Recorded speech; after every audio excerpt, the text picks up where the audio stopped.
Cricket world cup league 2 का जो round 18 शुरू होने वाला है स्कॉटलैंड और यूएसए और नेपाल के बीच में 12 तारीख से, उसको लेकर जो प्रैक्टिस मैचेस हैं वो लगा सॉरी वो लगातार जो है वो टीमें खेल रही हैं, स्कॉटलैंड और यूएसए दोनों। आज स्कॉटलैंड ने अपना दूसरा और आप कह सकते हैं आखिरी भी प्रैक्टिस मैच खेला। इसके बाद वो सीधा उतरेंगे 12 तारीख को होस्ट नेपाल के खिलाफ, मतलब पहला मैच खेलने के लिए राउंड 18 का। तो आज उन्होंने दूसरा प्रैक्टिस गेम भी खेला और यहाँ पर अगर आप देखिए इस मैच में क्या कुछ घटा, डेफिनेटली उनको डकवर्थ लुइस के हिसाब से हार का सामना करना पड़ा 9 रन से, और नेपाल ए ने 9 रन से इस मैच को जीता। लेकिन प्रैक्टिस के लिहाज से क्या कुछ उनके लिए हुआ बात करेंगे, और नेपाल ए के लिए क्या कुछ बेहतर रहा आज के मैच में, उसके बारे में एनालाइज तो नहीं कहूंगा मैं, मैच रिपोर्ट होती है ये सब। नेपाल ए साइड का एनालाइज नहीं होता।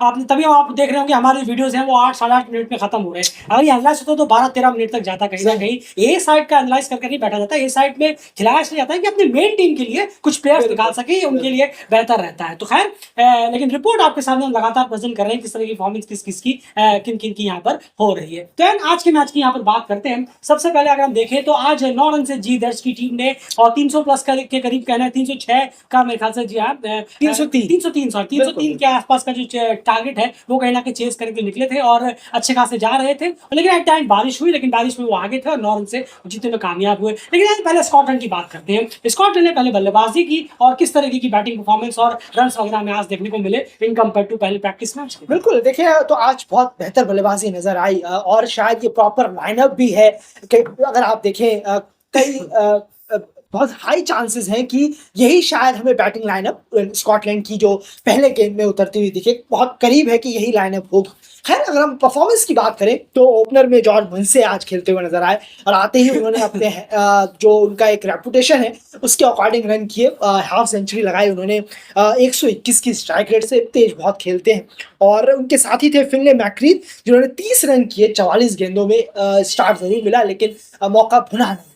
बिल्कुल सही कहा आपने। उसके बाद आए ब्रेंडन मैकमुलन, उन्होंने 39 किए 41 गेंदों में। तेज इनिंग ये भी थी, थोड़ा इनिंग लंबी होती तो उनके लिए भी बेटर होता। ब्रेंडन मैकमुलन इतना अच्छा कर नहीं पाते हैं जब भी वो एशियन कंडीशनों में खास करके आते हैं, और उनके लिए एक बड़ी इनिंग आना बहुत जरूरी था कॉन्फिडेंस के लिए भी उनके। लेकिन इस इनिंग को वो बड़ा और करते तो उनको खुद भी बहुत ज्यादा बेहतर होता प्रैक्टिस मेन मैच से पहले जो 12 तारीख से है। रिची बैरिंगटन आए कप्तान, 56 गेंदों में 40 रन किए। थोड़ी इनिंग उनकी स्लो थी 71 की स्ट्राइक रेट से, इसे और थोड़ी सी बड़ी करनी चाहिए थी। सब छोटी छोटी इनिंग्स खेलकर आए हैं अपना। अगर आप देखें फिनले, ब्रेंडन और रिची बैरिंगटन, और इन तीनों की इनिंग जो है वो कुछ बड़े में तब्दील होनी चाहिए, तो खुद के कॉन्फिडेंस के लिए बहुत बेहतर रहता। जब मेन मैच में आप नहीं चाहेंगे आपके टॉप 3 बल्लेबाज, टॉप ऊपर के टॉप 4 में से 3 बल्लेबाज 30-35 कर डगआउट में बैठे हो, ऐसा बिल्कुल नहीं चाहेंगे। खैर उसके बाद माइकल इंग्लिश ने 100 की स्ट्राइक रेट से 56 गेंदों में 56 किए। उसके बाद मैथ्यू क्रॉस ने 25 किए 26 गेंदों में। नीचे आकर जैक जार्विस ने 20 गेंदों में 30 रन किए, और कुल टोटल जो बैठा वो बैठा 302 रन स्कॉटलैंड ने बनाए। अगर आप देखें ओवरऑल 50 ओवर बैटिंग करते हुए आज के इस गेम में। एंड नेपाल की बॉलिंग यूनिट के बारे में क्या कहते हैं? नहीं, जरूर देखिए आकाश चंद रहे जिन्होंने 3 विकेट निकाले हैं और अच्छी बॉलिंग हो सकती थी आकाश चंद के द्वारा भी और साथी बॉलर्स के द्वारा।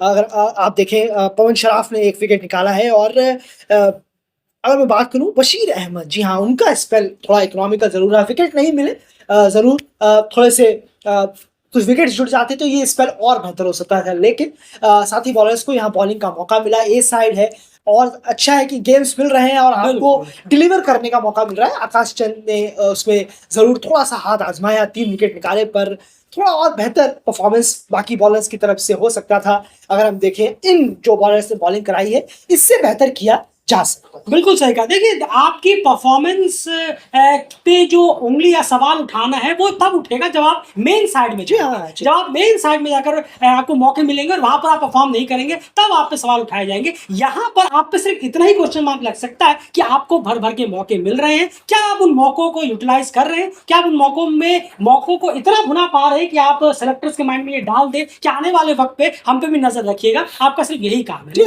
जो ए साइड्स होती है उनका यही काम रहता है। अगर वो कोई टीम से बाहर है प्लेयर तो उनकी वापसी का, और जो नए प्लेयर जो डेब्यू नहीं हुआ उनके एंट्री का उसमें। तो ये काम आपको बखूबी करना है। अब कौन कितना कर पाया नहीं कर पाया ये जैसे मैचेस चल रहे हैं आप सभी कहीं ना कहीं देख पा रहे हैं। और जब आप पे सवाल उठेंगे परफॉर्मेंस से वो इंटरनेशनल वाकई कि आपने इस मौके को क्या किया नहीं किया, आपको ये करना चाहिए था, ये शॉट खेलना चाहिए था, वो शॉट खेलना चाहिए था, ये सब आपकी बात तब होगी जब आप मेन टीम में इंटरनेशनल मैचेस के लिए उतरेंगे मैदान पर। चलिए चेज की बात करते हैं। 303 का चेज यहाँ पर नेपाल को करना था। और एक चीज जो पिछले कुछ मैचों के मुकाबले थोड़ी सी हमें यहाँ पर बेहतर देखने को मिली वो है स्ट्राइक रेट्स यहाँ पर बल्लेबाजों का, इससे थोड़ा सा और चेंज हो सकता था, लेकिन जो पहले के मुकाबले पहले के मैच के मुकाबले थोड़ा सा यहाँ पर हमें आज बेहतर थोड़ा सा स्ट्राइक रेट देखने को मिला। बिल्कुल और 330 चेस करने के लिए आपको स्ट्राइक रेट 303 चेस करने के लिए आपको स्ट्राइक रेट तो बेटर चाहिए। 50-60 के स्ट्राइक रेट से आप 300 चेस नहीं कर रहे वाकई में। और देखिए आप अगर त्रिशराज दास और मयंक यादव की जोड़ी ओपनिंग में आई,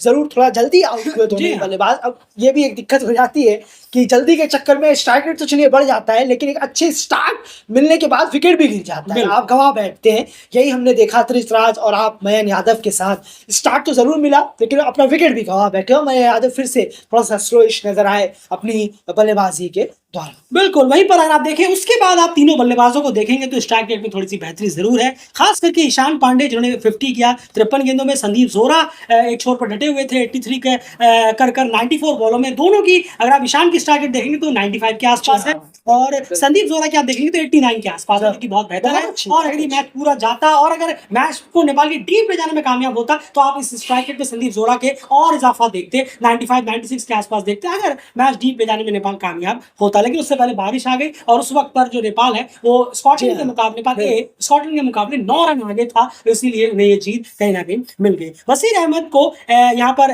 20 रन उन्होंने किए 24 गेंदों में। मुझे लगता है बशीर अहमद को थोड़ा सा और बैटिंग बेहतर करने की जरूरत है। बशीर अहमद को मौके मिल रहे हैं, ऐसा नहीं कि मिले नहीं है, बशीर अहमद को मौके मिल रहे हैं। और मेरे ख्याल से अभी वो जो वर्ल्ड कप लीग 2 जो पिछला सीरीज गया था यार उसमें भी वो खेले थे, उसमें मिले थे। डेफिनेटली इतना बशीर अहमद करने में कामयाब नहीं हुए कि वो अपने आप से खुश हो या फिर कोई बाहर बैठा हुआ इंसान भी खुश हो कि हाँ हमने इनको लिया था तो इन्होंने अब तक बहुत अच्छा परफॉर्म किया। इतना भी करने में कामयाब नहीं हुए। अगर आप डोमेस्टिक लेवल पर खेल रहे हो तो बात है, क्योंकि बशीर अहमद अब इंटरनेशनल भी खेल चुके हैं, में खेले थे वो। इंटरनेशनल लेवल पर आपको थोड़ा और बेहतर करना पड़ेगा। बशीर अहमद को वो कंटिन्यूटी लेकर आनी पड़ेगी अपनी परफॉर्मेंस में। मैं बल्ले से फिलहाल यहाँ पर बात कर रहा हूँ। तो खैर इन सब मेजर कंट्रीब्यूशंस के दम पर नेपाल ए जो है वो कम से कम इतना आगे रहा जब मैच रुका कि 9 रन से वो मैच जीतने में कामयाब रहा।